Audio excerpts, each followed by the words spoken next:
Good morning, everybody. I'm very happy to see you all here. And I'm Tom Gillesberg. I'm chairman of the Schiller Institute here in Denmark and also the head of the Copenhagen Bureau of the Executive Intelligence Review magazine. And we are honored to be able to host this conference here today in the Russian House here, thanks to the Russian Embassy and the Russian House. And we have a very exciting program on the big issues which confront us today. And the first presentation, more thorough presentation, will be by Helga Zeep-Larouche here on my side, which I'll introduce in a second. She's the founder of the Schiller Institute, also wife to Lyndon LaRouche and an extremely close collaborator to him for quite some time. Then, after her presentation, then there will be short statements by some of the BRICS countries. We will have a statement by Alexei Kalashnikov from the Russian Embassy. We'll have a short speech by Yu He from the Chinese Embassy and from Marcel van Kirk from the South African Embassy. And the way we do it is basically for those that are not here today to be able to go back and still be part of this continuing discussion. We will record the speech of Helga Zeep-Larouche, but then after that we will not record the proceedings in order for everybody to be able to participate in an open and frank discussion which the world truly needs. Now, before letting Helga speak, I think I would just shortly introduce her. As I said, she's the wife of the American statesman and economist and philosopher, and you could put a lot of very other beautiful words on him, Lyndon LaRouche, who is still at a very high age giving leadership in the United States in order to make sure that there is a faction in the United States, there is a grouping in the United States ready to actually collaborating with the rest of the world with the problems we face today. Helga founded the Schiller Institute in 1984. She is also the chairwoman of Bürgerrechtsbewegung Solidarität, a German political party. She was active for a long time, but also, I think, explicitly with the discussion today, very active after the fall of the Berlin Wall in presenting a program at the time for the productive triangle, Paris, Berlin, Vienna, on how there could be a transformation from the former Cold War to a massive collaboration for economic development. That was then extended to a program for the Eurasian land bridge to include all of Asia, most emphatically China. And as part of her fighting for this, she was very active also in China, where she, in the 90s, actually earned the reputation as the Silk Road Lady for her very hard work for getting a collaboration with Asia, with China, with Europe, and what's in between for economic development. So you can say that what we see now as a perspective from the big BRICS country of a new just world economic order is what Helga Zeep-Larouche has actually been working for a full lifetime and trying to make possible. She has also been a very, very outspoken person in order to prevent the threat of World War III, a thermonuclear war right now, and building an inclusive world order instead of having war and confrontation. And she has also, in the last couple of years, been initiating and been the key person in arranging a series of conferences in Europe and the United States to create a paradigm shift in the culture, most emphatically also in Europe and the United States, in the economic field, in the strategic field, but also in the cultural fields, where Helga Zeep-Larouche is quite a scholar on Friedrich Schiller, Cusa, and many other of the great personalities of European history. And as of late, she has also been the initiator and a fighter in a campaign to get Europe and the United States explicitly to accept the invitation from the BRICS countries to collaborate in creating right now a new just world economic order. So with those words, I think Helga has a lot to say to us today, so please, Helga, take it from there.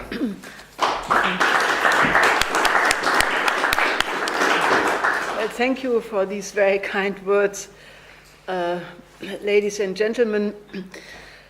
We have a truly dramatic situation in the world, which I know you all are aware of, and the proposal of a world land bridge, which I'm going to talk about at some length, is not an option. It is a necessity if we want to avoid World War III. I think that the offer by President Xi Jinping for the United States and other major countries to collaborate with the new Silk Road, in my view, is the only way how we can overcome the present danger of World War. Now, why do I say that we are on the verge of World War III? Most people look at Ukraine, and there are many people who have been warning that the conflict over the Ukraine, if it would go into the direction of a military solution, implies the danger of a large war. But I agree with President Putin, who said that if they would not have found Ukraine, there would have been another issue to seek the confrontation. And that has to do with the fact that the real cause for war is not some territorial conflict as severe as the situation in Ukraine may be, but it is the fact that the transatlantic financial system is about to blow out. Now, before I go into this, let me say that most people in Europe right now are quite upset about the recent election result in Greece, because it's very clear that the new Greek government is taking a clear stand, rejecting the austerity policy of the Troika, and basically is breaking with the memorandum of the previous government. But I think one should look at it a little bit different, because I think that the present policies of the Greek government are actually a hopeful sign that Greece could become the bridge between Europe and the BRICS countries. So let me just say a couple of words, because I know it's a controversial situation. As a matter of fact, in Germany, people are very upset about the Greek situation, which is understandable, given the fact that Mrs. Merkel and Mr. Schäuble were the main pushers of or supporters of the Troika policy. But if you look at the evolution of how it came to the Greek situation, you had Goldman Sachs manipulating the statistics several years ago for Greece to be able to join the EU, which the EU knew. I mean, nobody can claim that the EU did not know this, but they wanted to incorporate Greece and therefore had a closed eye on these developments. And then, since the euro was from the beginning a construct which could not work, and we have said that, we have written about that, warning that you cannot have a currency union including countries which have such a diverse character like those which were put in the European Monetary Union. It was not what is called an optimal currency zone. You had countries which had a complete agricultural structure like Greece, Portugal, and then you had highly developed countries like Germany and some other countries. So it was very clear that the initial euro was the result of a geostrategic decision to contain Germany and prevent an independent German role, for example, in the collaboration with Russia at the time. If there are questions on this statement, I'm perfectly happy to answer that in the question and answer period. But all I'm saying is the euro could not work, and it did not work. And when the various bailout policies were implemented, all the money which went to Greece never remained in Greece. It was always only a measure to save the European banks, and therefore, if now Greece is demanding a debt conference like that of Germany in 1953, it is a very legitimate demand because most of the Greek debt is not legitimate.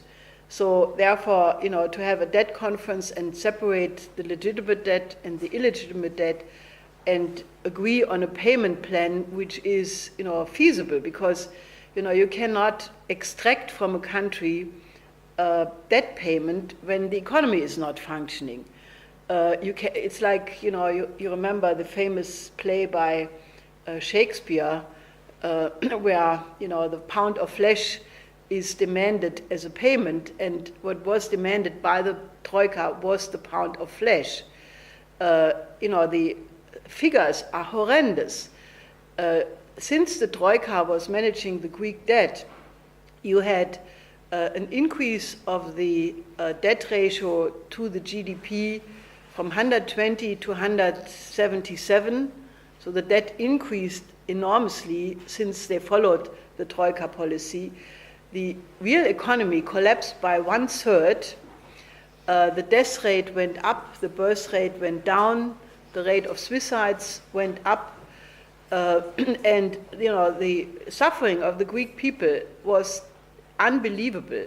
You may not have read about that in the mainstream media, but we have many contacts in Greece, and the Greek people was really, they were really desperate. They did not see any hope. So with the new government, I think there is some hope.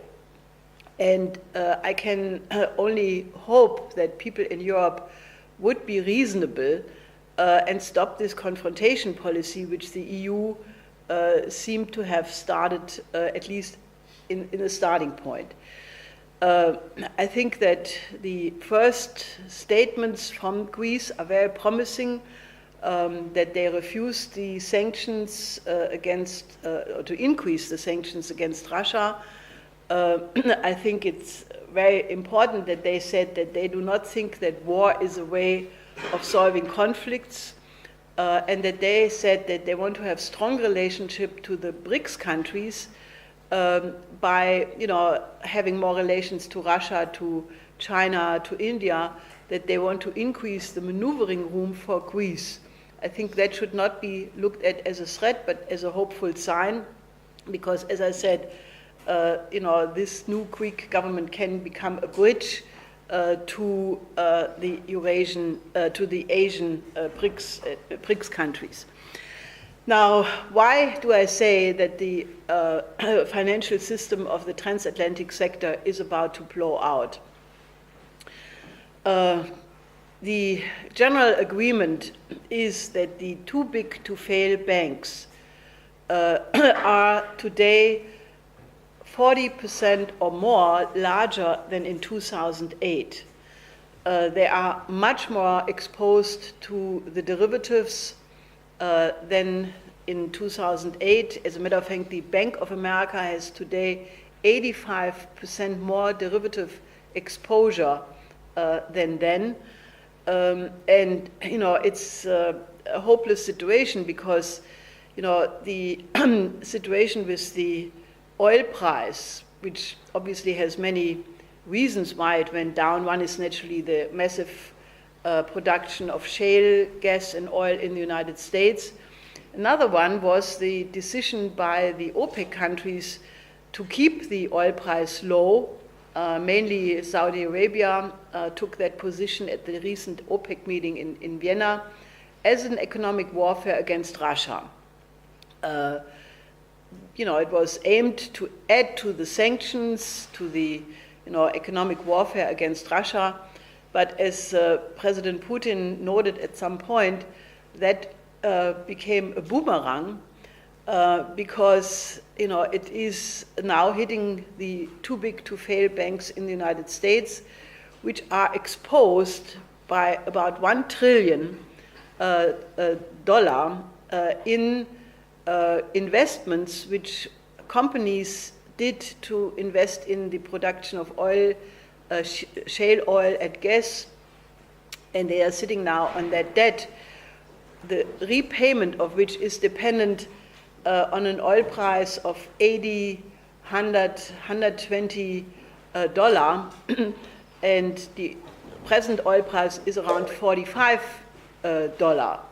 So this has created a situation where you can say it's a parallel to 2007 when the secondary real estate market in the United States collapsed, and many million of house owners were sitting on mortgages which were fixed to a house price which was much higher than the value of the houses then became because of the collapse of the real estate market. And then basically this led to an explosion, and in the consequence of this led to the collapse of 2008 of Lehman Brothers and AIG. And if you remember, at that point, the panic in the financial markets was that the financial system would evaporate. Now, unfortunately, at that point, no reforms were taken, no re-regulation of the banking system. Instead, you had one bailout package after the other. You had the quantitative easing, first of the Federal Reserve, then of the Bank of Japan, and now of the EZB, where Mr. Draghi said that he will do everything to save the euro, meaning he's printing money without restriction. And that has led to a situation where practically the bubble has become bigger, and it is the opinion of even conservative people like Thomas Höning, who is the vice chairman of the FDIC in the United States, that if one of the too big to fail banks would go under, it would lead to a systemic collapse. People like Bill Cross from PIMCO, for example, has made the parallel to the explosion of a supernova. That if the financial system blows up, then it will be like a supernova. You have a last minute increase of energy and light, but then the whole thing will collapse. And that is about the condition of the financial system, because you have right now about 2 quadrillion derivative exposure. And if you continue the bailout to cover that, you end up in Weimar hyperinflation. And if you try to solve that problem by a bail-in, the Cyprus model, which was attempted 1.5 years or 2 years ago in Cyprus, by basically disowning the people who have accounts in the banks and bank shares and so forth, you will not be able to come up with 2 quadrillion. You will come up with about 1% of that. So, with other words, this financial system is absolutely bankrupt, and the only hope is to implement the kind of reform which Franklin D. Roosevelt did in 1933 by implementing a Glass-Steagall banking separation, by putting protection of the state on the commercial banks, stop the financing of debt and losses of the investment banks through either taxpayer money or quantitative easing, or of the access of the investment banks to the saving accounts of the commercial banks. And if you stop all of that and you have no more bailout, then these investment banks have to practically bring their books in order on their own, and in some cases they will have to declare insolvency and close shop, and that's not a bad thing. Then naturally we need to have a credit system in the tradition of Alexander Hamilton, the first Secretary of the Treasury, of the United States, who implemented a national bank at the time, following the War of Independence of the American Revolution. And then you have to issue credit for production only, and you have to stop the casino economy. Now that is not some far-away option. There is right now a bill in the Congress which is presently supported, I think, by over 30 congressmen. A similar bill is being prepared in the Senate. In the previous Congress, similar bills had over 100 congressmen supporting it. And right now, there is a growing motion to do that, even in the Democratic Party and in some places in the Republican Party. Because what people in Europe don't know, but before the last Congress stopped, the Wall Street banks, Jamie Dimon from CP Morgan, called up personally the congressmen and the senators and told them, put them under pressure to eliminate the last regulation which exists in the Dodd-Frank bill, namely that the FDIC has to guarantee losses in the derivative business, which means the taxpayer has to pay in case the investment banks have derivative losses. Now that was a restriction which existed in the Dodd-Frank bill, and Jamie Dimon called congressmen and put pressure on them to eliminate that, and they did. But that has led to a boomerang, because people said this is too much. If Wall Street is taking over control over the Congress, then forget it. So Robert Reich, the former Labor Secretary of Bill Clinton, just wrote an article where he demanded that the upcoming presidential election should only allow candidates which are not financed by Wall Street. Now, if that happens or not remains to be seen, but it is a very good demand. But there were many articles in the American press following the midterm election, about the role of dark money in this midterm election. Dark money is that money which private interest can give to the so-called super PACs. And these super PACs then finance advertisements and other things, which is not money directly to the candidates. But if you can have limitless money, surrounding the campaign, it puts the question on the table: is there still democracy? If these private monies can buy elections. So there is a revolt against all of this, because it has reached a point where it becomes really clear that it's either Wall Street or American Constitution and the Congress and the division of powers. So all I'm saying is this is a very hot debated issue in the United States. Now, many people do not see the connection between the pending collapse of the transatlantic financial system and the war danger. But I think it's very important that people understand that, because it's not just the Ukraine issue. It is the fact that when the Soviet Union disintegrated in 1991, there would have been the possibility to establish a peace order, because one superpower had disappeared, the enemy, communism, was no longer there, and it would have been quite possible to go in the direction what we proposed at the time. Michelle, can you put the productive triangle? We already had, after the Berlin Wall came down, we had proposed this productive triangle, which was the idea that, given the fact that the Iron Wall, the Berlin Wall, was no longer there, we proposed to connect the area Paris, Berlin, Vienna, which is a triangular of the size of Japan, and where you have the largest concentration of industrial power in the world still.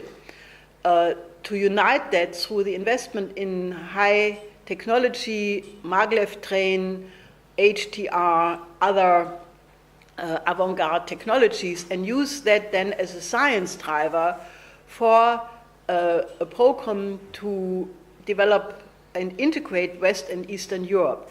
We proposed to use this motor to then have development corridors into Warsaw, into Kiev, into the Balkans. And the difference to what actually happened would have been that we said that way you can use the industries of the Comic-Con, which were perfectly fine industries. For example, if you would have taken the machine tool capacities of Czechoslovakia, for example, put it on a plateau and shipped it to African countries, they would have been very happy with these industries. The industries were fantastically productive, but they were not compatible on the world market.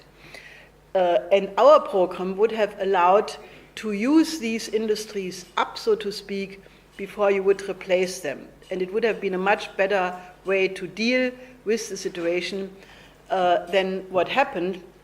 But unfortunately, at that point, you had in the United States the neocons of the Bush senior administration, and they had just decided to go for the project of a new American century, PNAC, which among other features had the idea coming from such people like Richard Pearl, Rumsfeld, Cheney, and Robert Kagan, the husband of Victoria Nuland, who became quite infamous later on,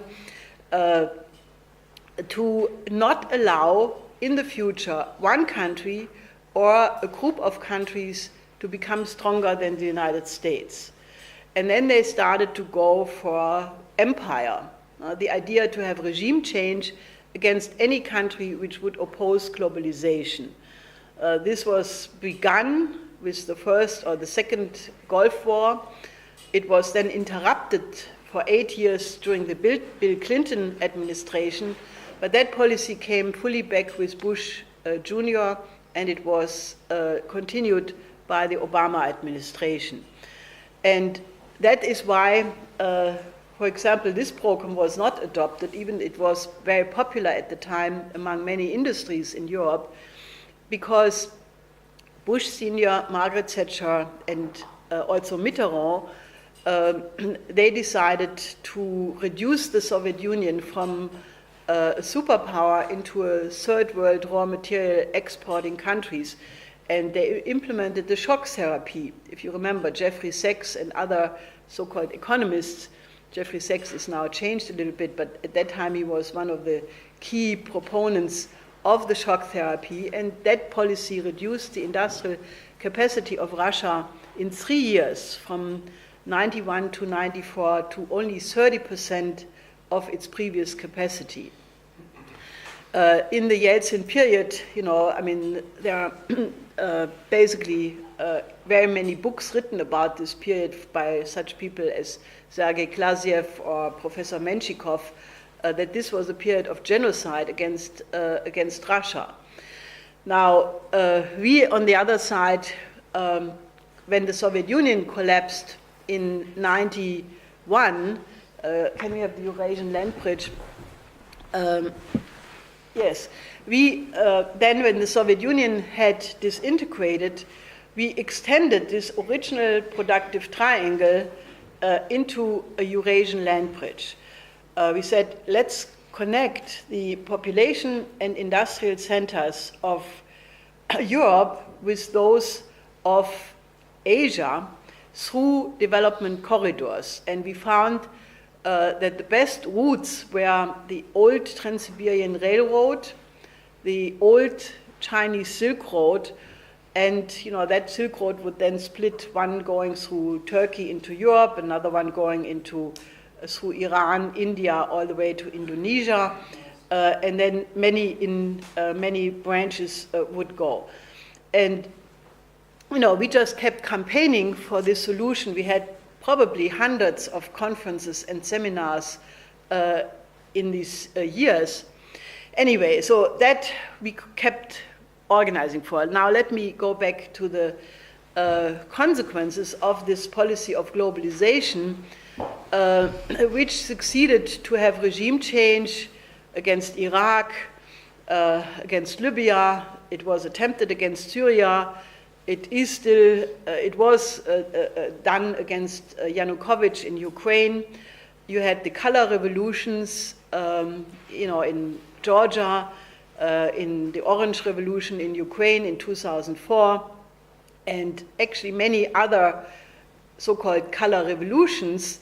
In Thailand, for example, it's being attempted in Mexico right now. Much of the Arab Spring was not so romantic as many people were led to believe, but the role of the NGOs was a big factor, and fortunately in the case of Egypt it completely backfired and did not function.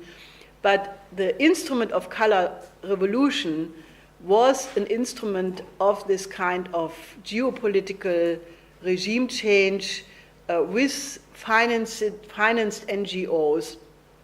And the color revolution, sanctions, these are all methods of warfare. And I think it's really urgent that be understood. And we are on the verge of World War III, and therefore we should not remain in the area of diplomacy, because we may not be here to discuss much if we don't change that.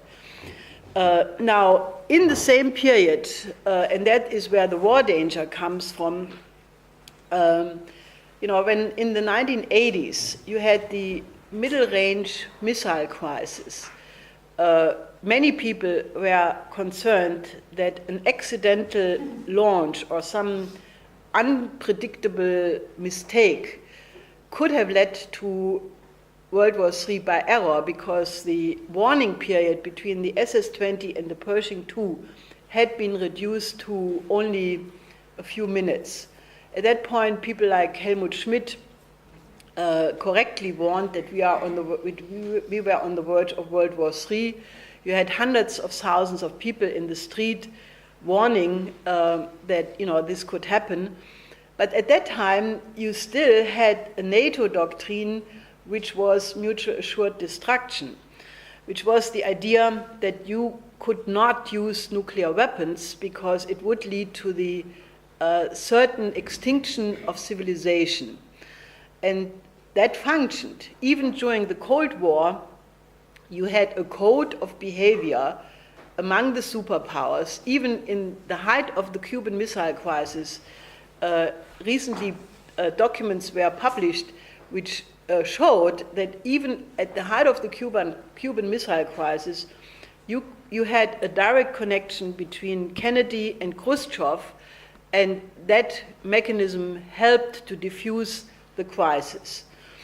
Now, that code does not any longer exist, and that has been expressed by many people as an extreme concern. Igor Ivanov, the former Russian foreign minister, for example, or Michael Stürmer, who is a German historian, they put out statements recently that that has vanished. The other thing which is equally worrying is that the doctrine of mutual assured destruction still exists for Russia, for China, and probably other nuclear powers, but it does not exist for the West, because you had a change in the military doctrine, which has been published by various publications, a change to a first strike doctrine, and the idea that it would be possible to launch and win a first strike and disable the second strike capability of any opponent. Now, that was published, for example, by the Strategic Studies Quarterly, which is an official publication of the US Air Force University, already on the 1st of March 2013, where two authors, Keir Leiber and Daryl Press, professors from Georgetown and Dartmouth University, basically wrote there that the evolution of the military doctrine in the United States has reached a point where, the idea is that through the modernization of the targeting and also new technologies which would allow that you could knock out ABM systems, strategic submarines, surveillance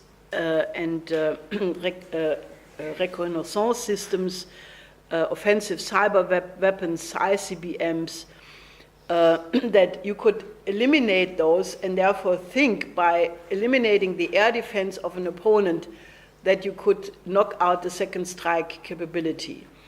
Now, 2 years ago, the ISBORS Club, which is a club of Russian intellectuals advising President Putin, came to a similar conclusion, and they published an 85-page document warning exactly of that, including some recommendations what Russia should do in response to that. Now, in the meantime, various people have warned of a similar situation, including an article recently in the American magazine The Nation in December of last year, where Theodore Postol, who is a historian and military analyst, published exactly a warning that the present NATO and US strategy is based on a first strike conception, and he then elaborates various features of that, but then his conclusion is to say that this is very dangerous and suicidal, because that assumption is based on a fundamental mistake, namely to not recognize the fundamental difference between a conventional war and a nuclear war. That in a conventional war, you are trying to weaken the military capacity of an opponent to the maximum by destroying as much of his military hardware, his infrastructure, his industrial centers, and so forth, that you try to win that war, and then that's it. But that the idea that you can eliminate in a nuclear war the entire nuclear arsenal of an opponent is a complete absurdity, because it's now recognized that in the case of Russian perception or Chinese perception that there is an incoming missile, that the warning time left right now to answer is about 3 minutes. Now, Russia has reacted to all of this by upgrading its military doctrine, which Putin announced around the Christmas period, whereby the Russian military doctrine now says that the combination of the global missile defense system, the prompt global strike doctrine, which is a first strike doctrine, the expansion of NATO to the borders of Russia, the fact that now the United States have put military lethal weapons into the Baltics, into Poland, Romania, Bulgaria, constitutes an encirclement of Russia, that all of this creates a situation where Russia basically takes the right to, or the measure that if they come to the conclusion that there is an escalation, that they will, including use nuclear weapons to prevent such a first strike. Now that shows you how absolutely on the verge of extinction we are right now. Because this is a policy which is clearly, the danger of extinction. First of all, the history of military development shows that always some accidental development takes place, that you can have a misreading of a development which could set off a response. And I think we are right now in a situation where we urgently need to go away from this. And, in a certain sense, the danger that mankind may not be here is really here. And I think people, we have published a whole bunch of articles which I want people to read and familiarize, if you are not yet familiarized with it, because I think the war danger is so close. I know Gorbachev is very much liked in the West, he's not so much liked in Russia, but Gorbachev came out repeatedly in the last, even yesterday, warning that the Cold War is about to go into a hot war. The German coordinator for Russian policy, Gernot Erler, in a public speech recently dismissed that, saying, no, we are not close to world war, but if there would be an attempt to have a military solution in the Ukraine, he could see that the Gorbachev scenario would go ahead. Now, right now, I think yesterday or so there was the Minsk discussion. There was again certain tiny steps that maybe Poroshenko is willing to stop, but he said previously that the idea is to unify Ukraine militarily. And if you look at the Ukrainian army, they are shelling of their own population in eastern Ukraine. The different statements to retake Crimea militarily, I think we are sitting on an absolute powder keg.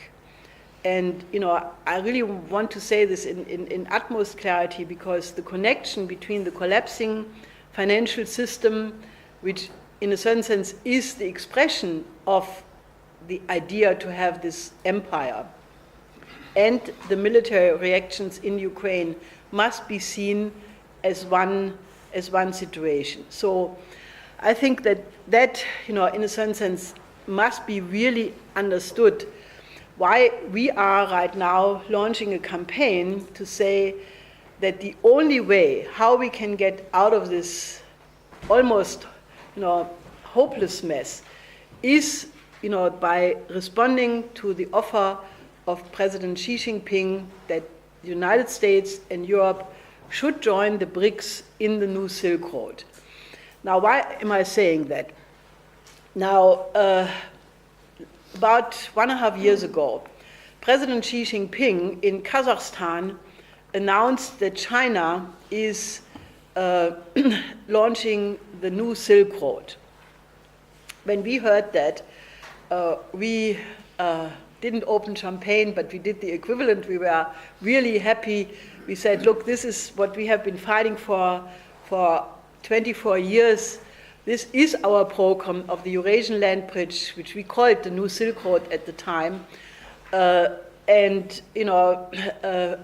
first step was that President Xi Jinping announced what now is being called the One Road, One Belt, to build the new Silk Road from China through Central Asia all the way to Europe.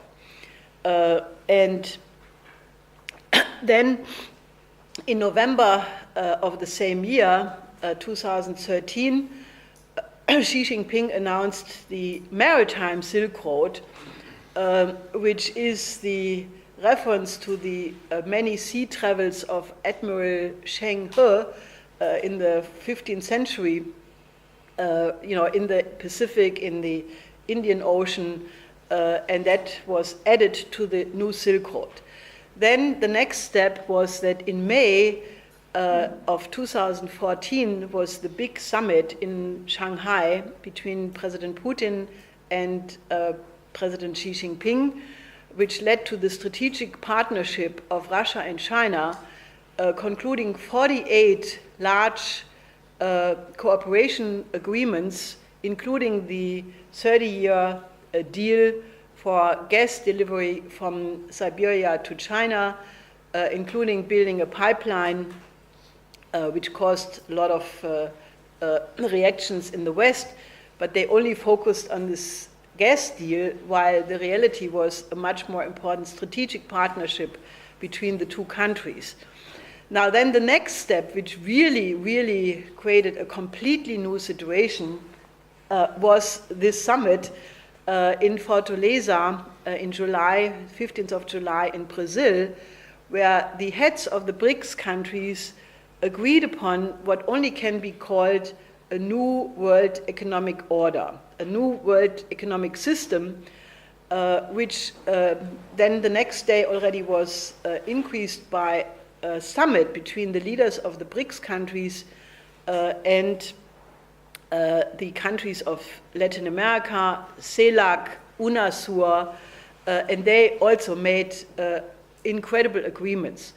Now, if you look at the number of economic agreements between all of these countries since, including several countries from ASEAN, including countries from Africa, you have an enormous amount of economic agreements, and let me just tell you a couple of them, because it is indeed quite breathtaking and not known. All of this is not published in the Western media.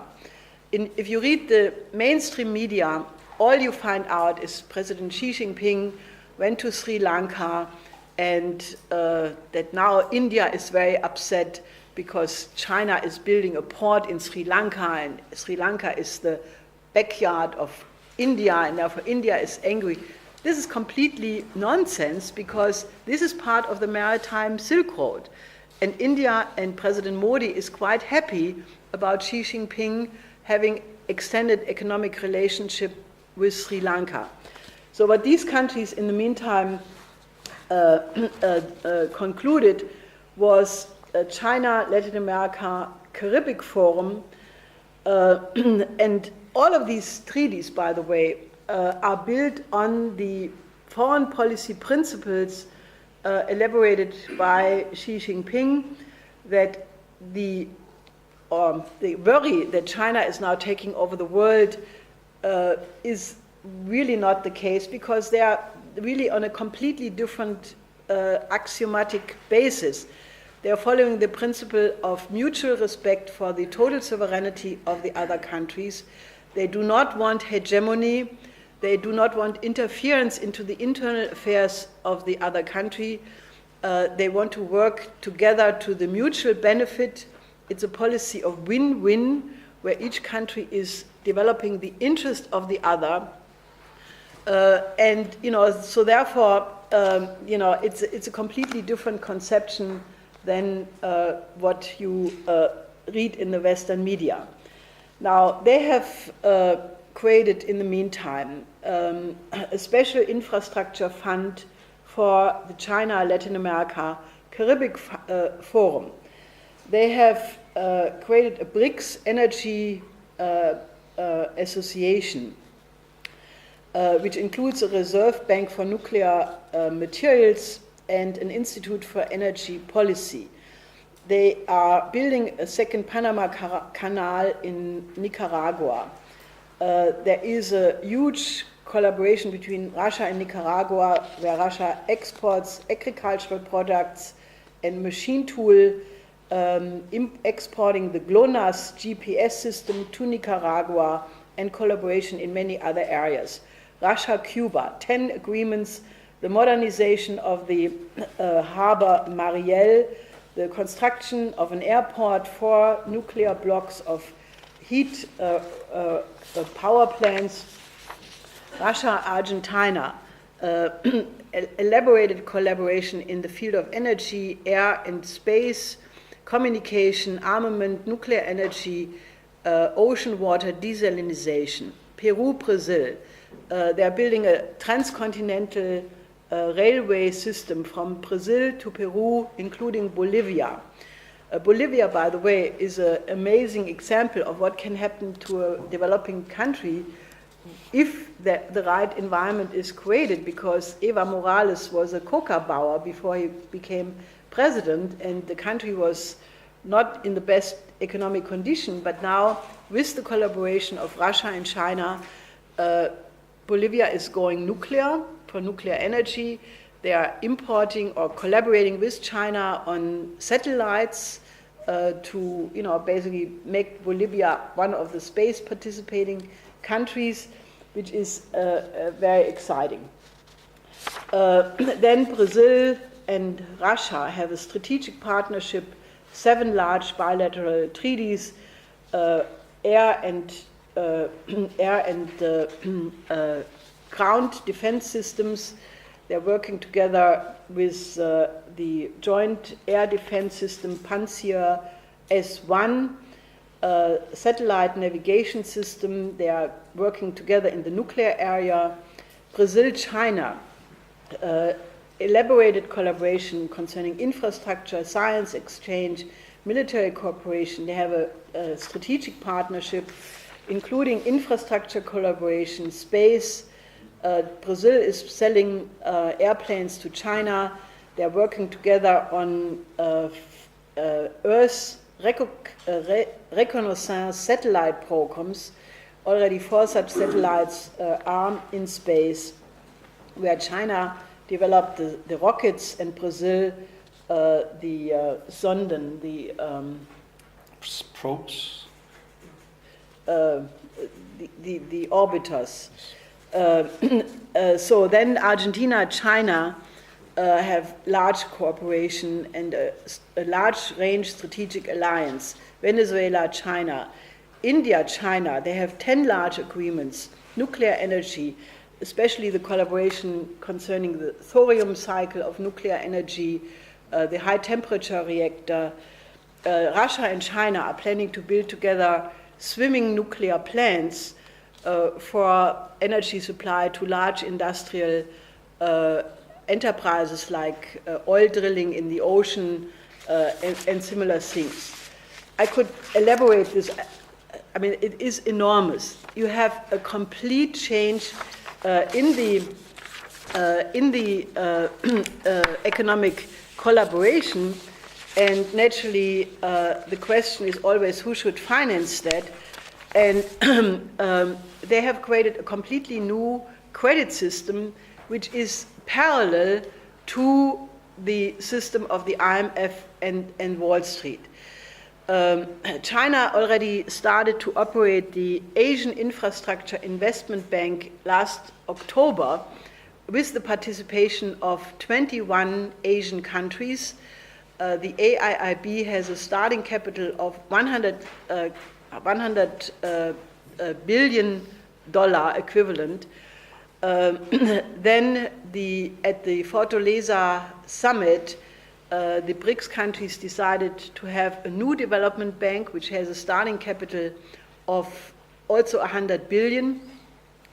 They created the contingency reserve arrangement, which is a kind of currency pool which will defend every participating country against currency speculation, because these countries drew the lesson out of the Asia crisis of '97. Because the only reason why the Eurasian land bridge did not come into being before, I should have mentioned that we proposed in '94 to all the Asian participating countries that they should conduct a conference on the issue of the Eurasian land bridge. And then the Chinese government did that, and in '96 there was a big conference in Beijing with the title The Eurasian Land Bridge and the Participating Region Along the Eurasian Land Bridge. I was an invited speaker there, and the Chinese government at that point said they would put the Eurasian land bridge as the strategic long-term perspective for China until the year 2010.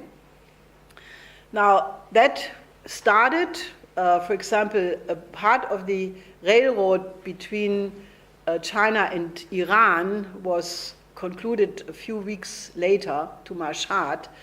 But then came the Asia crisis, and you remember that that was a period where the speculators like George Soros speculated against the Asian currencies.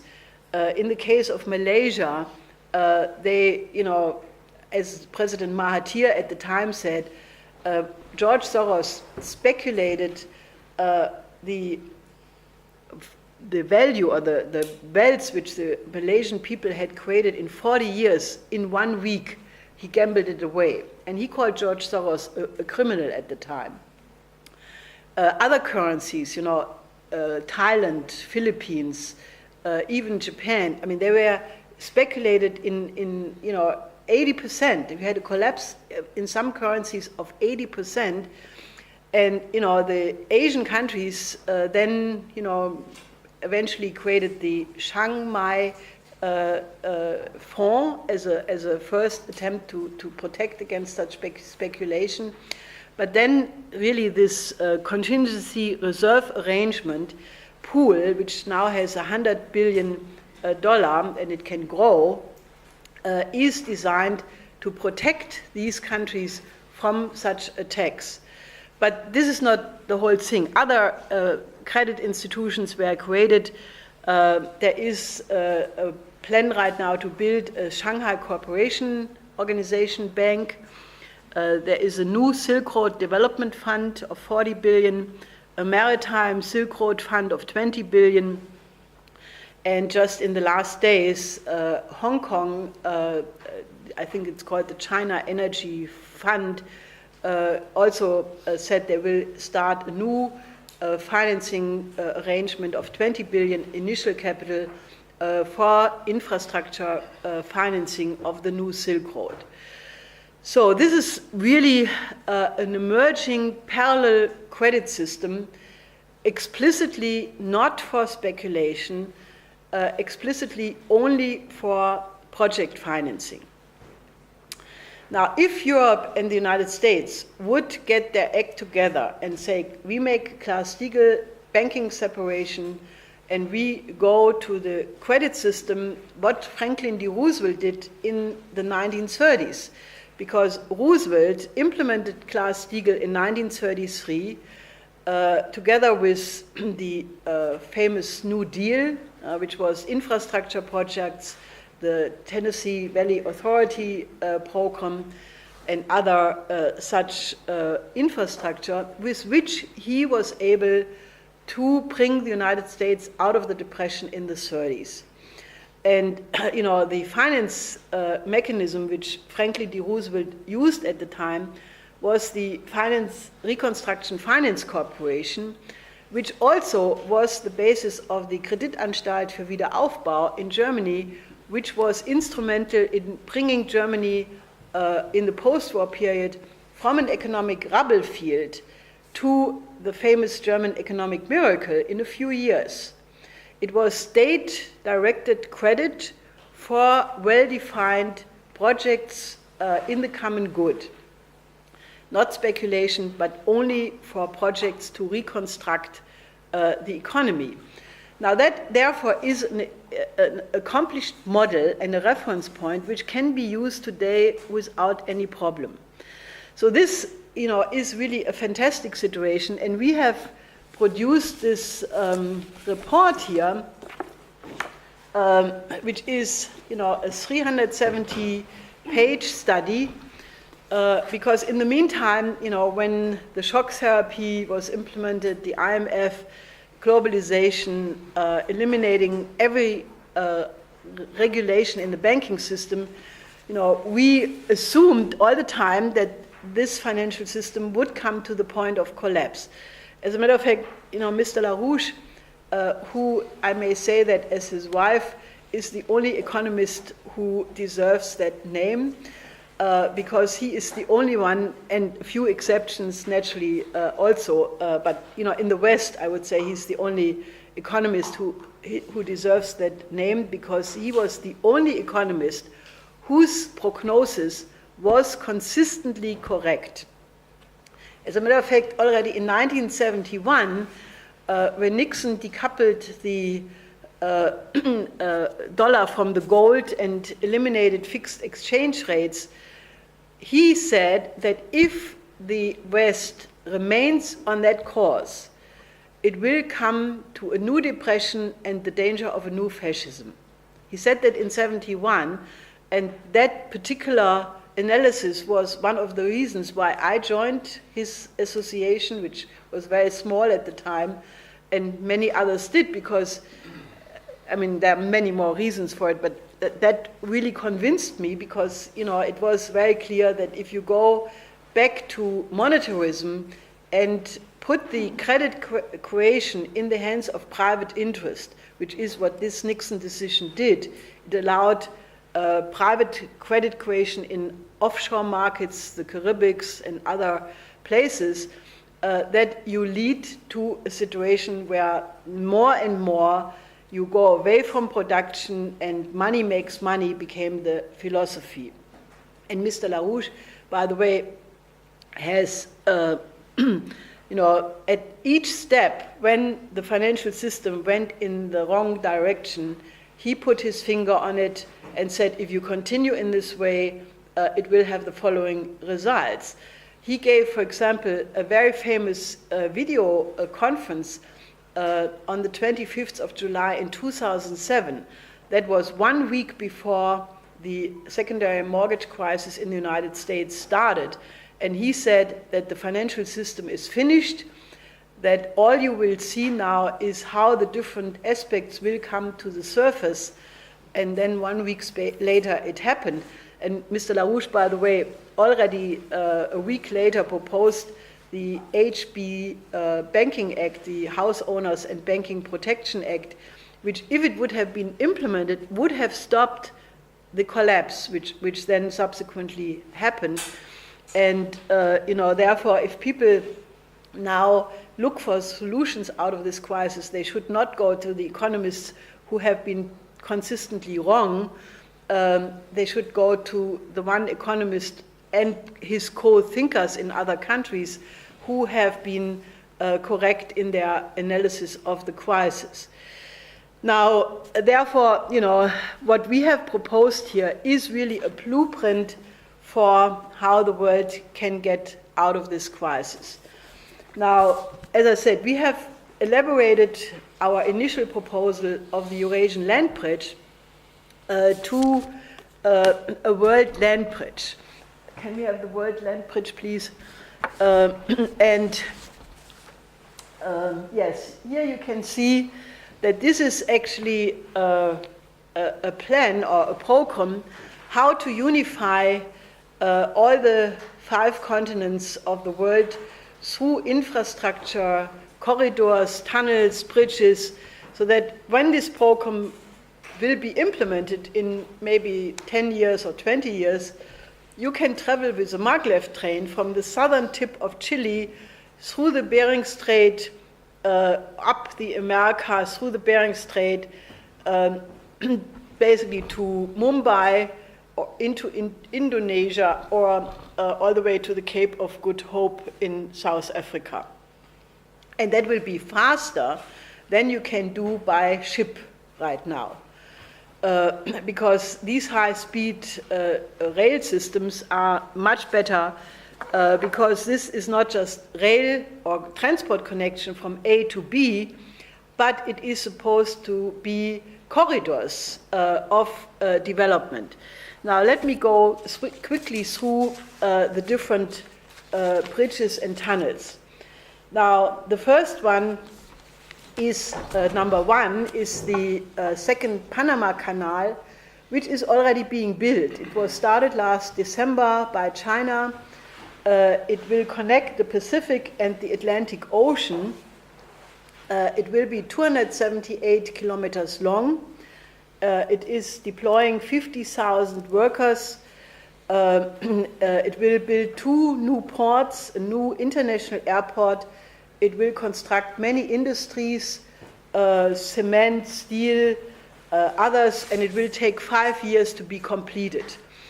Now, it is noteworthy that this was reported by the German TV, but all they reported was that about 10 or so, or 100 fishermen who live at the lake through which this canal will go will have to be put in a different place.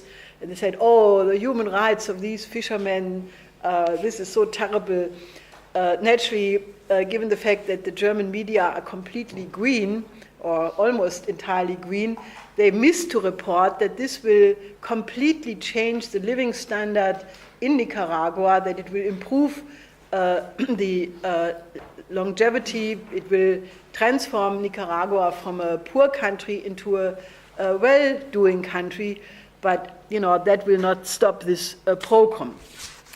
Now, number 2 is the tunnel under the Bering Strait, which will unite or connect Alaska and Siberia. This is already in the official state policy of the Russian government. President Putin has announced a clear intention to build this. China has expressed large interest.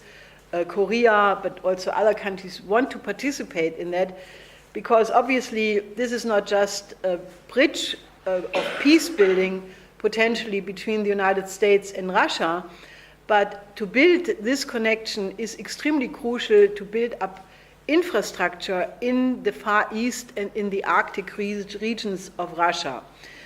These regions are very rich of raw materials. You find in that part of Russia all the raw materials which and isotopes which are in the periodic table of Mendeleev, and however they are naturally under Arctic conditions, and it's not so easy to exploit things which are in permafrost conditions.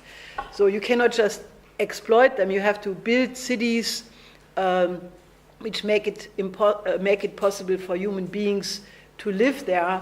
And there is one plan for such a city to be built under, basically a roof, so that you have livable conditions. UMCA is on the agenda. This is the name of this planned city. Now, number 3 is a tunnel between Sakhalin Island and Russia. This will be 7.3 kilometers. This will connect the Japan and the Eurasian landmass. Number 4, a tunnel between Sakhalin Island and Hokkaido Island, either a tunnel or a bridge which will connect the Japanese island with Russia, 45 kilometers. This will connect Japan with the Eurasian land bridge. Number 5, Saikan Tunnel, which already exists. This is presently the longest and the deepest tunnel in the world. It opened 1988, 53.85 kilometers. This was extremely important to unify the Japanese nation. Number 6 is an undersea tunnel between Japan and Korea, which will connect Japan and South Korea, 128 kilometers. Number 7 is a tunnel under the Bohai Strait, which will be 100 kilometers long and have a high-speed railway, which will connect the 2 Chinese cities of Dalian and Chantai. Number 8, the Strait of Malacca, which will connect Malaysia and Indonesia, which is already in existence, financed by the Chinese Exim Bank. Number 10, the Kra Canal, will overcome the bottleneck of the Strait of Malacca. This is very important because Southeast Asia will have the largest trade volume, because you have the largest population concentration in that part of the world. And the Malacca Strait right now is completely overused. You have the danger of accidents, you have pirates, you have all kinds of problems. So therefore the Kra Canal is extremely important to create a second trade route. In Japan, South Korea, Malaysia, Thailand, there is a big interest to build exactly that, that connection. Presently, the doubling of the Suez Canal is already underway in Egypt, which started last August, and it's already half completed. Now, this is fantastic because under the presidency of President al-Sisi, he has completely changed the atmosphere in Egypt by saying that he will create jobs for all the young people of Egypt. the doubling of this canal will reduce the travel time from 11 to 3 hours. It is basically creating now 2 directions so that ships can go both ways simultaneously, and it will be connected to a whole bunch of agro-industrial projects, desalinization, greening the desert, and just will completely change the situation in Egypt. Now, number 13, I leave out a couple of them so that you still have a reason to read this report. The number 3 is the connection between Italy and Tunisia. Now, one will be the Strait of the bridge over the Messina Strait, which will connect the Italian mainland with Sicily. And then from Sicily to Tunisia will be a 5-track tunnel, 2 for passengers and cargo in both directions, and 1 for services. So then the number 14 is a tunnel through the Strait of Gibraltar. Now this is already a feasibility study done. There is a Swiss firm which did a feasibility study which was presented to the EU Commission on behalf of the Morocco and the Spanish government in 2009, saying that this is absolutely feasible to build a tunnel, which is a big challenge because, you know, it's 300 meter deep, it's relatively narrow, 40 kilometers, and the current is very strong. So it is, you know, an engineered challenge, but this Swiss firm said that they have the ability to do that. Naturally, the EU did not do it because they have the Troika austerity policy, but, you know, now with these new possibilities, this can be done, and it will be another bridge from Europe into Africa. Now, if you now look at the letters, you see A is the Peru-Brazil Transcontinental Railway. B is the overcoming of the Darien Gap, which will connect an inter-American railway all the way from Alaska to Tierra del Fuego, which is in Argentina. And it will simply bridge about 100 kilometers, which is lacking right now, going through swamp area, and then you can go by train all the way from North to South America. F, the letter F, is the actual Silk Road economic belt, which goes through from China to Central Asia to Europe. And that is already growing into Europe because Prime Minister Li Keqiang was a year ago in Bucharest, where he met with 16 East European heads of state, and they basically agreed that China would help to build fast train systems into Eastern and Central Europe. And more recently, there was a similar summit in Belgrade, in Serbia, where other Balkan countries agreed with Li Keqiang to build this kind of infrastructure into the Balkans. The letter H is the cross-African rail lines from Dakar to Djibouti and from the Cape of Good Hope to Cairo. And when Prime Minister Li Keqiang was in Africa last year, he offered that China would help to connect all African capitals through a high-speed rail system, which obviously is urgently needed. Now, let me say a couple of things about China. Now, China, as you know, has made the most incredible economic development of any country in, actually everywhere, because I happen to have been in China in 1971 for the first time. I was there with a ship, and I could travel for quite some time, from Shanghai, Tianjin, Tsingtao, and Beijing. And I can assure you, China during the Cultural Revolution was an absolute devastated place. The Red Guards were raising havoc. They painted all the cultural buildings with red color, the Summer Palace in Beijing. They put the few experienced labor power engineers, pilots to re-education in the countryside. I mean, China was in a terrible condition. So when the Gang of Four basically was ousted and Deng Xiaoping started the economic reforms, what he did is he sent delegations of economists to Japan, to the United States, to France, to Germany, and they reported all back, what do these countries do differently than what the Cultural Revolution was doing. And they came back, and remember that in 1976, these European countries were still not as monetarist as now. You still had economic growth. They were relatively functioning well.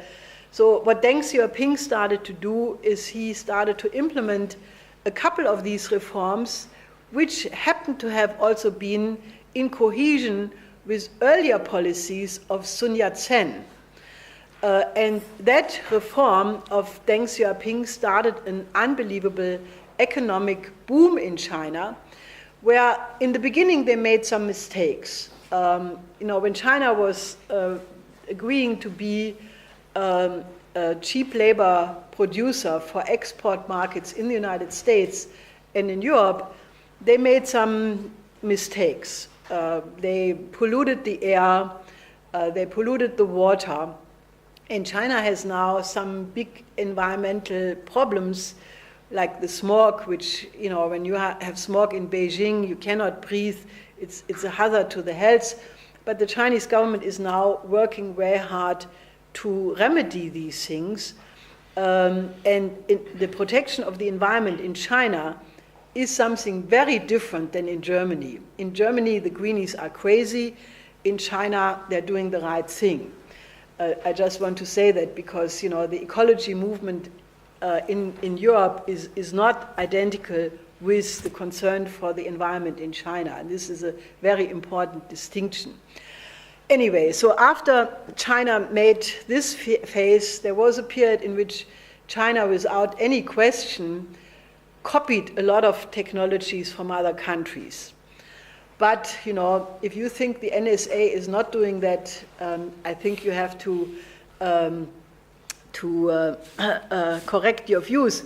Because if you look at, for example, the recent Snowden revelations, which were published in Spiegel magazine, the NSA is not only trying to have a complete surveillance of all your communications, but as these documents say, the NSA has in the meantime developed their cyber warfare capability that they can destroy all the hardware of both industry, military, and not only that, they can also overtake the counter-espionage capabilities of their opponent, of Russia, of China, and basically when China is eavesdropping on somebody, the NSA is listening also. Anyway, so I'm just saying that, we have the argument that China is copying, or has been copying technologies, has a lot of hypocrisy. So, but that phase is also over, because approximately since 10 years, China has developed avant-garde knowledge in many fields. It is based on a science driver model. It is educating its own labor force in the highest possible way.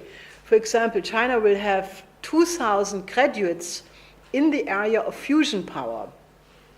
Any student from Africa or Asia who wants to study fusion economy and fusion technology goes to study in China. They do not go to Germany, because Germany has made the exit from nuclear energy, and therefore you cannot have much study about these things anymore in Germany.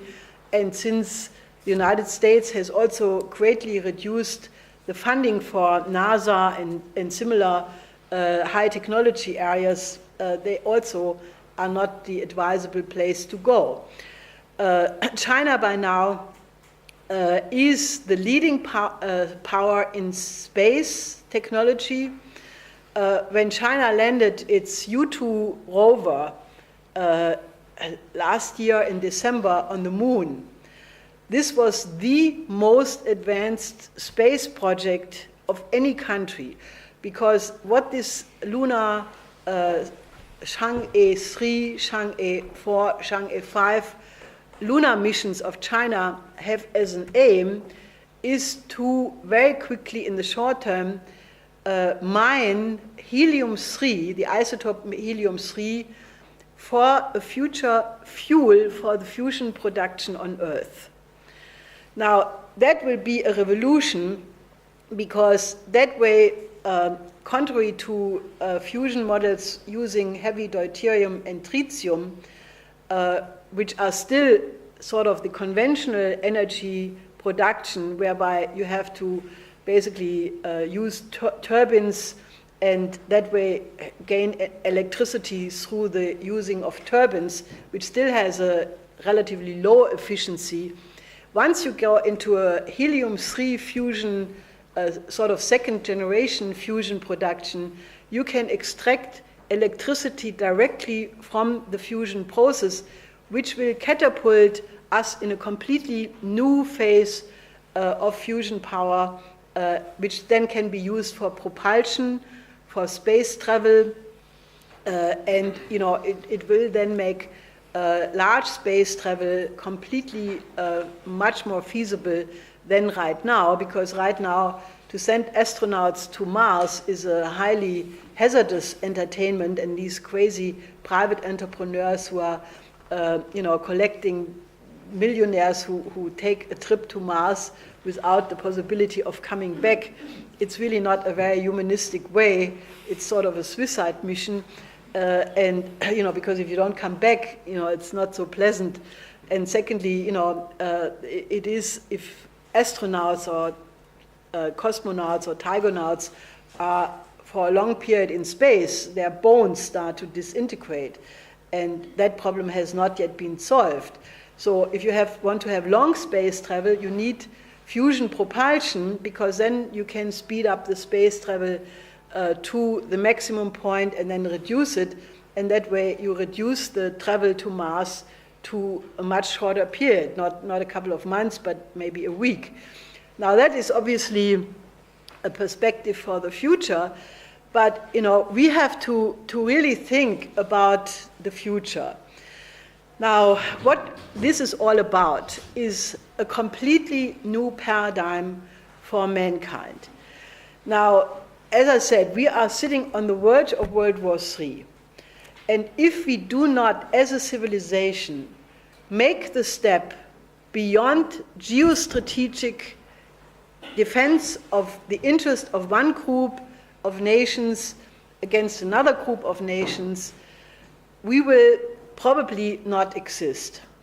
I think that the geostrategic thinking as such is a relic from a period of oligarchism, of empire, of a wrong understanding of what the human race is all about. We have to move to a new paradigm of what is the identity of humanity. And the best way to give you an image of what that means is, you all have seen press conferences of astronauts, cosmonauts, tigonauts, who report when you sit on the ISS, the International Space Station, or in a spaceship, and you look from space to our planet, you see a small blue planet, and you don't see borders. And you have the perspective that, our planet is not so big. It's just a tiny planet in the solar system. Our solar system is just a tiny element of the galaxy, and there are billions of galaxies. Now, we should think how to protect that planet. not in the way the climate change people are saying, who manipulate statistics to sell CO2 emission certificates, which is a big business of the hedge funds. I'm talking about protecting the planet from the danger, for example, of asteroids, meteorites, comets. And just a couple of days ago, another of these meteorites was coming by our planet at a very close distance. And, presently we do not have, at least not to my knowledge, we do not have the technologies to deflect such an object. And if it would hit the planet Earth, we could suffer the same fate like the dinosaurs did 65 million years ago, and it led to the extinction of the dinosaurs and 96 of other species living at that time. So what I'm saying is that what we have to change in our thinking, we have to stop thinking, even as a nation. I mean, we are protecting the national sovereignty simply because, it is important for the identity of people, their language, their culture, their poetry, their identity. It is important to protect national sovereignty. But we also must become world citizens and think about humanity as a whole, because, we will only survive as a species if we do that. And the best way to think about it is to define the mankind from the future, to not look at the conflicts now, but to think, where do we want to be in 10 years? Where do we want to be in 100 years? And, just think about the evolution of mankind. Mankind is different from all other species because we can invent and make discoveries about universal principles. No other living being can do that. No animal can invent something. I love animals. We always have dogs. We have presently a very sweet little dog. And as much as we love this dog, and this dog becomes more intelligent through the interaction with human beings, no dog can invent to produce rabbits to have better food. No donkey has ever made a field of carrots to eat better breakfast. No cow is thinking about having a colony on Mars to study, how the space looks from that perspective. It is only a human being which can do that. It's very important because the greenies also say there is no big difference. Man is just a higher ape, and this has to be rejected completely. Man is unique. Mankind is the only species which can again and again discover the laws of the universe, and when you apply these discoveries, it leads to an increase in the productivity of the production process, and that leads to an increase in the living standard, the longevity of mankind, an increase of the population density of the planet. I mean, just look at the last 20,000 years, or since the last ice age, or the last 10,000 years. That's not a long period. It's maybe a couple of hundred generations, which is very short. I mean, a couple of hundred generations is nothing. And if you think how much we have developed in this period, 10,000 years ago, 5 million people could live on this planet. And if man would have stayed on that technological level, when we were hunters and gatherers, the population potential would never have gone beyond that, and you would have had a biological catastrophe, because when all the berries and all the rabbits were eaten and the population would have become too big, there would have been a starvation crisis, and that probably would have led to a shrinking of civilization and, a catastrophe. But man is not like animals. Man could develop agriculture, started to domesticate animals, started to use instruments for agriculture. Then mankind developed fossil fuels, used fire. Mankind is the only species which came to use the use of fire. And if you read the beautiful tragedy by Aeschylus, Prometheus Bound, he describes in there, Prometheus describes, Prometheus was a titan and he stole fire from the Olympus against the will of Zeus. Zeus hated people and he didn't want mankind to have fire, but Prometheus brought it to mankind. And as a punishment, Zeus then chained Prometheus to a chain, and for eternity had an eagle pick his liver as a punishment. And despite that, Prometheus said, "I'm happy I did that because look at all the advantages which mankind had from the use of fire. Was able to cook food, to use it for production purposes, increasing the living standard." And you can say that actually the use of fire was elaborated by man through successive higher uses of fire, so to speak. Coal as a fuel, coke, then fossil fuels, natural gas, oil. Then we developed nuclear energy, fission power. We are now moving into the fourth generation of fission power, high temperature reactors, thorium cycle.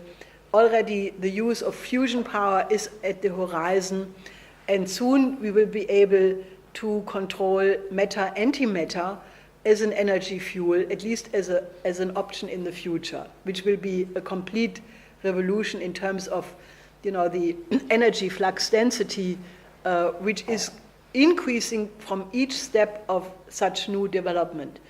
And Mr. LaRouche, his economic theory, which is really embodied in this report, it is not just some other model.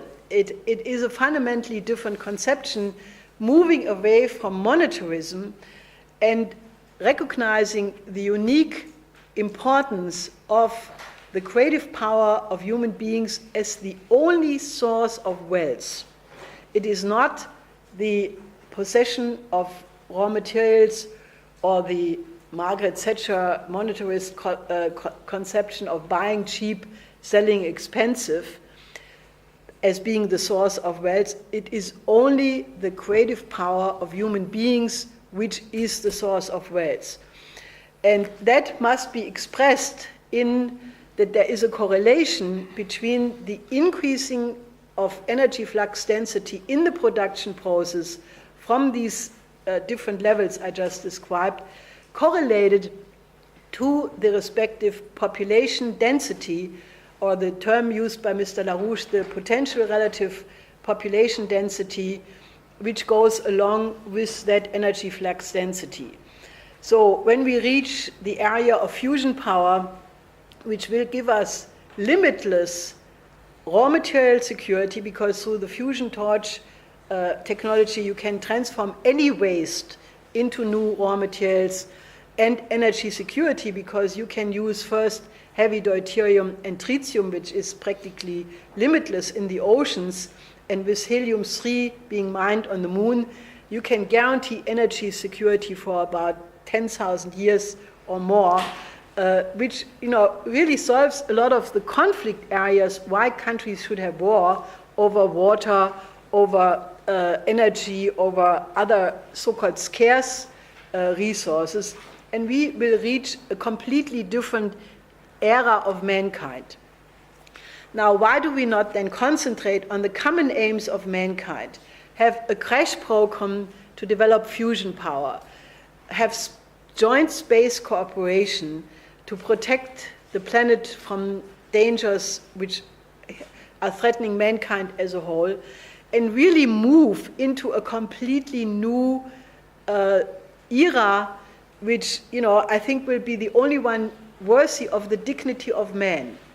We are not animals. We don't have to fight, like over our food or over our resources. I mean, we have to have a vision of where mankind can be when we become adult. The present behavior, fighting over resources, is like the little boys, who kick you at the knee because they are 2 years and they are nasty and they are not yet educated properly. And that is just an infantile behavior. my image of man is a completely different one. You all know the letter exchanges between Einstein and, for example, his contemporaries, or Schiller and Humboldt, or Alexander von Humboldt and his friends, and Schiller and Körner, and all of these people, or take other cultures, take Tagore, or take Vernadsky, or take any such people. When they exchange letters with their friends and colleagues, they're discussing ideas. They're discussing principles in science, in art. And I think that we can reach a humanity like Nikolaus of Kusansky. He had the idea that the only reason why human beings from different nations and different cultures can collaborate and communicate is because they all have scientists who talk about universal principles in science which are the same. It doesn't matter if they are in China or in Germany. Leibniz, for example, he was excited that the Emperor Kangxi of his time would come to the same mathematical conclusions like Leibniz in Germany. And he said, well, that means that there must be a universal order, because if such universal principles exist about which we can communicate, there is one creation which follows laws which apply everywhere. And I think that if you look at, for example, what in my view motivates Xi Jinping, okay, he's still communist with Chinese characteristics, but all the Chinese are Confucian. They have Confucian philosophies in their genes. I'm saying it like that because, Confucius is the state philosophy in China since about 2,500 years. And if you look at the philosophy of Confucius, which has the idea that a cosmic order must be made efficient also in the area of politics and economics. Even before Confucius, you had the idea that there is such a divine order where the government must follow the mandate of the heavens. And if a government is not following the common good, it loses the mandate of the heavens. In Confucian philosophy, you have the notion of Ren, which is the equivalent of the Christian Platonic idea of agape, of love. And that politics must be gained by a love for the common good, for people. In Confucianism, you have the notion of Li, which is the idea that every person must fulfill his or her place in the best possible way. And that this is what Nikolaus of Cusa said, that each microcosm must develop in the best possible way to have concordance in the macrocosm. The idea of harmony, that you do not have to defend the interest of one against the other, but as Xi Jinping says, you can have a win-win situation in which everybody progresses, which is the idea of Nikolaus of Cusa, who says that you can only have concordancia in the macrocosm if each microcosm develops in the best interest of the other and vice versa. So, in a certain sense, I think we have reached now a situation where either mankind jumps into a new paradigm and becomes truly adult and makes the kind of change, of axiomatic change, which must be as fundamental as the difference between the Middle Age and modern times. A break which is personified by Nikolaus of Cusa, who consciously said, what I'm writing now is something completely different than the scholastics, than the Aristotelianism, like the Peripatetics, and I'm now developing a scientific method which was never thought before. And that was the foundation of modern science, on which Kepler built, Leibniz built, and all the great thinkers, Vernadsky, and others were building on that change which Nikolaus of Cusa had caused. And that is the break which we have to do now. We have to break with oligarchism, we have to break with imperialism, and we have to go to the idea of the common aims of mankind and the common future. So I think that the choices before us are very clear. What we have done from the Schiller Institute is we wrote a petition calling for this, saying that in the time of thermonuclear war and thermonuclear weapons, war cannot be a method of conflict resolution if we don't want to risk the extinction of the human species. And that we call, therefore, that the United States and European nations in particular should take up the offer which President Xi Jinping made to Obama at the APEC meeting last October, that the United States and Europe should join hands with the BRICS countries to develop the new Silk Road and cooperate. And we have started to collect signatures, both among so-called ordinary people. We have several thousand of those, but we have also about 300 from so-called VIPs, important institutional people, which is already very impressive. So if you go to our website, you can see that this is a growing number of people, and we are adding every day new signers. And I would ask all of you to help us to circulate that petition, because it is not only that the people who signed that express their agreement with it, but it is also a perfect way of making people familiar with that alternative, which, as I said, is blocked out by the mainstream media in the West.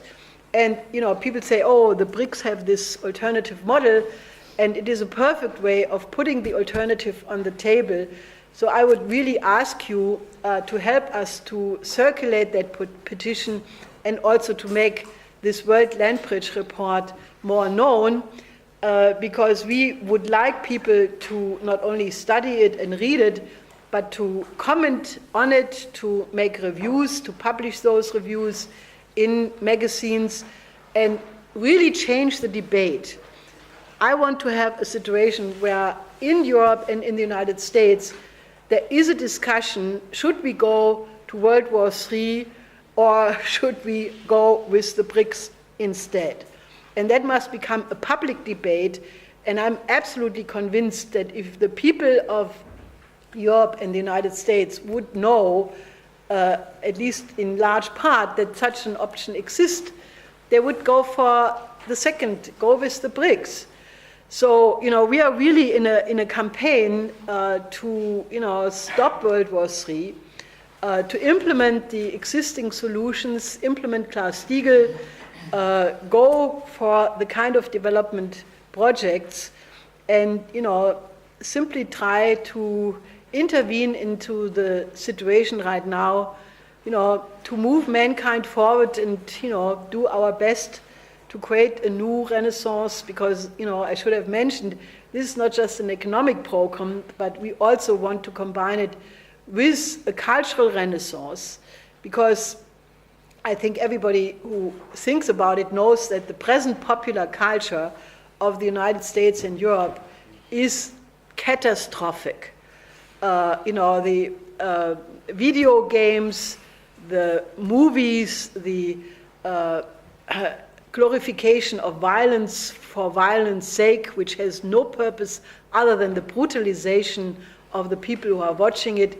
This has reached a point where, it's really threatening the soul of our youth and our children.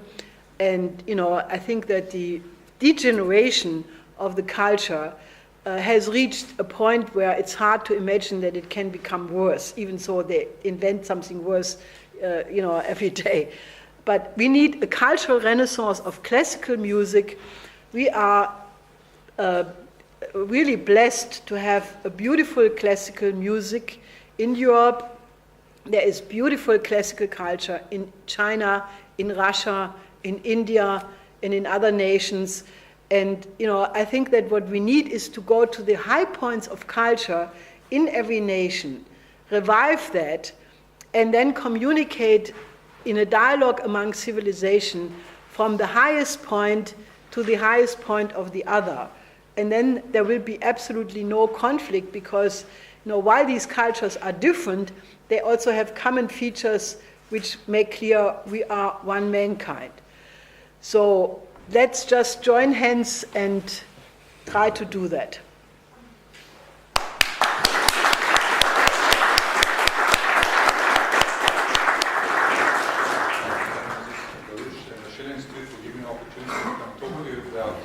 What BRICS means to us. In the past few years, there was a lot of criticism against South Africa's inclusion in the BRIC organization. We're very proud to be the S in BRICS, and I would like to expand a little on that as well. South Africa's GDP is the 26th largest in the world, and our stock exchange is the 18th largest. We have 17 million economically active people, growing finance, real estate, and services sector making up 21% of the economy. South Africa is also the powerhouse of Africa, the world's largest producer of gold, platinum, and chromium. We can feed ourselves and we export food. We have an independent judiciary, a free press. We've held several free democratic elections, and we subscribe to the Constitution. We have a lot of challenges after the end of apartheid, and we are busy reversing some of the legacies of this system. So the S in BRICS represents not only South Africa, but the rest of the continent of Africa as well. And we hope to create opportunities for Africa in Africa. South Africa enjoys recognition as a dedicated and committed regional and global player in the UN, the African Union, the G77 in China, as well as the non-aligned movement. South Africa is also the only African representative in the G20. Therefore, we have no doubt about our membership in BRICS, and we do not see it in conflict with our stated aim of ensuring a better life for all. So, dear friends, a historic and seminal moment in the post-Bretton Woods era was reached when the BRICS finance ministers signed 2 founding agreements in the new development bank and a contingent reserve arrangement. South African President Jacob Zuma hailed the establishment of the new development bank as an everlasting legacy that will change the face of global economics and the face of all of the developing world for the better. We are still looking for the future to prove that right. As the leaders indicated at the 4th summit held in New Delhi, this bank is intended to strengthen cooperation among emerging economies and developing countries by joining pooling BRIC savings, notably foreign reserves estimated at about $4 trillion, as well as other private financing within the jurisdiction of these countries, to meet the development needs of countries with whom we as South Africa share common objectives. In the period leading up to the signing of these 2 important agreements, the African leadership was consulted. That's the African Union chairperson, the NEPAD, the New Partnership for African Development chairperson, as well as the AU Commission chairperson, who then wrote a letter to President Zuma to engage all the leaders of BRICS on the importance and significance of this initiative for the aspirations of the African continent. It can be recalled that when President Zuma, in response to this mandate, hosted the BRICS and African Leaders Retreat on occasion of the 5th summit we held, where this discussion centered on the infrastructure development agenda of Africa, tying in with the Silk Road project. Trade, cultural exchange, and the success of Africa is dependent on this. South Africa hosted the 5th BRICS summit in Durban during 2013. The following agreements were signed during the summit under the auspices of the BRICS Interbank Cooperation Mechanism. That is, the BRICS Multilateral Infrastructure Co-Financing Agreement and the BRICS Multilateral Cooperation and Co-Financing Agreement for Sustainable Development, as well as a new cooperation agreement on innovation that was signed at the summit. That shows you already how close we are pulling Africa and the BRICS countries. The process of negotiations to launch the bank and a currency agreement was concluded in the main during the South African chairmanship, due to the unprecedented commitment from our BRICS partners to bring these projects to early fruition.